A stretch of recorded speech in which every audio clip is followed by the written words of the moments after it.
Welcome to the channel. You've just stepped into the golden rolling hills of Val d'Orcia, a world where the lines between fate and choice are as delicate as a silk hem.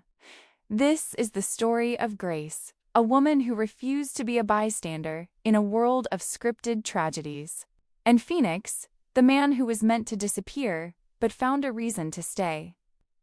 We are so glad to have you with us as we explore a narrative where the second lead finally gets the sunset he deserves. The kingdom of Val d'Orcia was a landscape of rolling cypress-lined hills and terracotta-roofed villas that looked as though they had been painted by a master's hand. Yet for Grace, it was nothing more than a beautifully constructed cage. When she had first opened her eyes in this world 3 years ago, she didn't find herself in the shimmering silks of a duchess or the sturdy armor of a knight. Instead, she found herself in the dusty backrooms of a boutique in the village of Pienza, wielding a design degree from her previous life like a hidden weapon. She knew the rhythm of the story that governed this land, the tale of a golden prince and a vibrant heroine. And she knew, with a heavy, aching certainty, that it was a story built upon the wreckage of a man who deserved better. Grace stayed in the margins by design, working under the demanding eye of Signora Vittoria, the most renowned clothier in the valley. While the main characters danced in the marble halls of the capital, Grace was busy revolutionizing the way a corset sat against the ribs, or how a skirt moved when a woman walked, blending her modern knowledge of ergonomics with the heavy brocades of Val d'Orcia.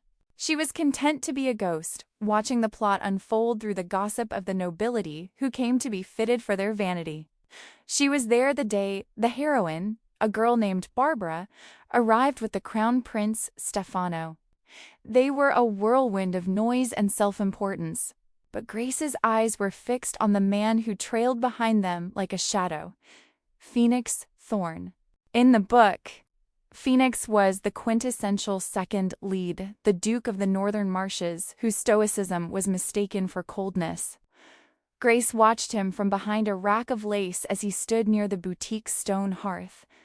He didn't join the loud debate over gold embroidery. Instead, his gaze drifted to a mannequin Grace had dressed in an experimental draped gown. "The tension in the waist is clever," he murmured, his voice like low thunder. He didn't know she was listening. "It supports the weight of the train without straining the wearer. Whoever designed these cares more for the person than the spectacle." Grace felt a jolt of recognition in her chest. He was the only person in 2 worlds who had truly looked at her work. From that moment on, she didn't just watch the story. She watched him. As the months bled into years, Grace became a silent witness to the moments the narrator had deemed too boring to print. She saw Phoenix at the Harvest Festival, not sitting on the dais with the royals but quietly paying the tab for a group of elderly farmers who had lost their crops to the frost.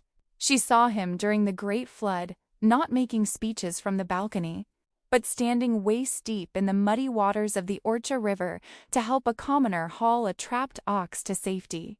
While Prince Stefano spent the kingdom's treasury on monuments to his own glory, Phoenix was quietly repairing the irrigation systems of the dry southern slopes. He was a man who lived in the cracks of the world, fixing what the heroes broke, and getting nothing but a cold thank you from a heroine who only had eyes for a crown. The day Grace knew was coming finally arrived. The day the wedding bells of the great cathedral rang for Stefano and Bianca, marking the end of the book's official timeline. It was a day of celebration for all of Val d'Orcia, except for the man standing on the edge of the Devil's Bridge, where the water ran deep and treacherous. Grace stood among the tall grass on the riverbank, her heart hammering a frantic rhythm against her ribs. She watched as Phoenix looked back at the distant, glittering city one last time, a man who had given his soul to a kingdom that didn't know his name. When he stepped off the stone ledge, the silence of his fall was louder than the wedding bells. She didn't wait for the water to settle. Grace dove into the churning river, the cold biting into her skin like 1,000 needles. She struggled against the current, her lungs screaming for air, until her fingers brushed against the heavy wool of his coat. It was a messy, desperate struggle. She was no athlete, just a woman fueled by a furious refusal to let a good man be erased. When she finally dragged him onto the muddy bank, she collapsed beside him, both of them gasping and shivering under the indifferent Italian sun. "Why?" he wheezed, his gray eyes clouded with a devastating confusion. "You should have let me die. She left me and I have nothing." "You should have let me die," he sobbed hoarsely. "You can't think like that," Grace snapped, her voice trembling with cold and rage. "I've spent 3 years watching you. You're wonderful. She would have been lucky to have you. She's the one who lost, and she's definitely the one who doesn't deserve you. You have to live well. You deserve that much. And I'll be damned if I let you become a footnote." She muttered that last part more to herself. She hid him in her studio above the boutique, a space filled with the scent of lavender, cedar, and the scratching of charcoal on paper. Recovery was a slow, quiet process. Phoenix was a man who had been trained to be a shield, disposable, cannon fodder, and he didn't know how to do anything outside of the story's leads. Grace treated him with the same precision she applied to her designs. She fashioned him linen shirts that didn't chafe his healing skin and cooked him simple, hearty meals from the valley's produce. One evening, as the sun set over the terracotta hills, casting long, golden shadows across the workroom, Phoenix watched her sketch a new collection. "In the capital, they said I was the stoic, unimportant man," he said softly, his hand tracing the edge of a silk bolt. "It was clear they expected me to give some more, and then vanish." "They were fools who couldn't look past their own noses," Grace replied, not looking up from her drawing. "I saw you, Phoenix. I saw the way you protected the people they ignored. I saw the way you looked at the world as if you wanted to fix every broken thing in it, even if no one thanked you for it." He walked over to her, his presence warm and solid, no longer a shadow. "And you? You're a master of a craft this world isn't ready for. Why bother with a ghost like me?" Grace finally looked up, her eyes bright with a fierce, unwavering light. "Because I didn't save you to be a duke or a hero. I saved you because I wanted to see what kind of life you'd build if you finally got to be the protagonist of your own days. And because you're an attractive man who shouldn't die too young." The hills of Pienza remained as golden as ever, but for Phoenix and Grace, the landscape had shifted from a backdrop of tragedy into the foundation of a shared empire. As their partnership evolves, the lines between business and intimacy began to blur like watercolors in the rain. Phoenix, once a man who moved with the rigid precision of a soldier, began to soften. It started with small, unscripted gestures, the way he would wordlessly bring Grace a cup of bitter espresso when she had been hunched over a pattern for 6 hours, or how his hand would linger on her shoulder as they reviewed the ledger. The moment Phoenix truly fell didn't happen during a grand rescue or a moonlit confession. It happened on a Tuesday, amidst the mundane clutter of their workshop. Grace was draping a bolt of midnight blue silk over a mannequin, her brow furrowed in concentration, a stray lock of hair falling repeatedly into her eyes. Phoenix watched her, and for the first time in his life, he wasn't looking for a threat to neutralize or a duty to fulfill. He was looking at a woman who had seen the worst version of him, a man broken and weeping on a riverbank and had chosen to build a world around him anyway. He stepped forward and gently tucked the hair behind her ear. Grace paused, her hands still pinned to the fabric. "You're doing it again," he whispered, his voice vibrating with a warmth he hadn't known he possessed. "Looking at the thread as if you can see the soul of the garment." "I see what it could be," Grace said, looking up at him. "Just like I saw what you could be." Phoenix didn't pull away. Instead, he leaned down, his forehead resting against hers.